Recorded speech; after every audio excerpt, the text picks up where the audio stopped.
Kejahatan Fir'aun semakin teruk.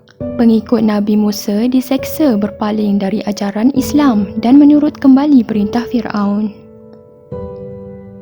Isteri Fir'aun yang dahulu merupakan ibu angkat Nabi Musa juga telah mengikuti ajaran Nabi Musa, dan ketika Fir'aun mendapat tahu mengenai hal ini, Fir'aun segera menyiksa isterinya sendiri, Asiah, sehingga meninggal dunia. Nabi Musa kemudian berdoa agar Allah menurunkan azab kepada Fir'aun dan para pengikutnya. Tidak lama kemudian, tanah Mesir dilanda kemarau yang panjang sehingga tanaman gandum milik kerajaan Fir'aun gagal dan tidak tumbuh. Banyak pokok dan ternakan mati, disusuli juga ribut yang merobohkan kediaman mereka serta wabak penyakit yang melanda. Dalam keadaan seperti itu, datanglah utusan Fir'aun kepada Nabi Musa dan meminta Nabi Musa berdoa kepada Allah agar menarik balik musibah tersebut.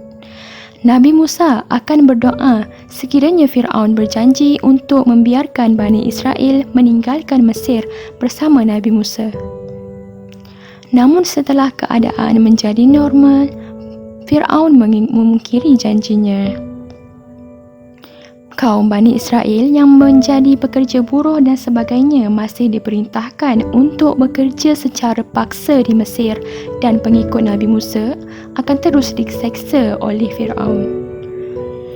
Kemudian datanglah wahyu daripada Allah agar Musa mengajak kaumnya pergi meninggalkan Mesir. Mereka keluar secara diam-diam pada waktu malam hari agar tidak diketahui oleh Fir'aun. Namun pada akhirnya Fir'aun tetap mengetahuinya. Fir'aun dan ribuan bala tenteranya segera mengikuti rombongan Nabi Musa. Ketika rombongan Nabi Musa telah sampai di pinggir Laut Merah, mereka tidak dapat meneruskan perjalanan kerana dihalang oleh laut. Pengikut Nabi Musa menjadi panik kerana Fir'aun dan tenteranya nampaknya sudah bersedia untuk membunuh mereka dari jauh. Jangan takut, Allah Subhanahu wa Ta'ala ada bersama kita, kata Nabi Musa sambil memukul tongkatnya ke laut. Pada waktu itu, segera Laut Merah terpisah dan memberi jalan kepada Nabi Musa dan umatnya. Pengikut Nabi Musa segera berjalan di tengah-tengah laut yang terpisah. Ketika mereka sampai di seberang daratan, Fir'aun tiba dan mengikuti mereka melalui laut yang terpisah itu. Tetapi ketika Fir'aun dan pengikutnya tiba di tengah-tengah laut, tiba-tiba sahaja laut yang terpisah itu bercantum kembali. Maka tenggelamlah Fir'aun dan bala tenteranya yang berjumlah ribuan itu. Semuanya tenggelam tanpa tinggal seorang pun. Setelah selamat daripada dikejar Fir'aun, Nabi Musa dan pengikutnya meneruskan perjalanan. Ketika mereka dahaga dan tidak ada tempat untuk mencari punca air, Nabi Musa kemudian memukul tongkatnya ke atas batu yang cukup besar.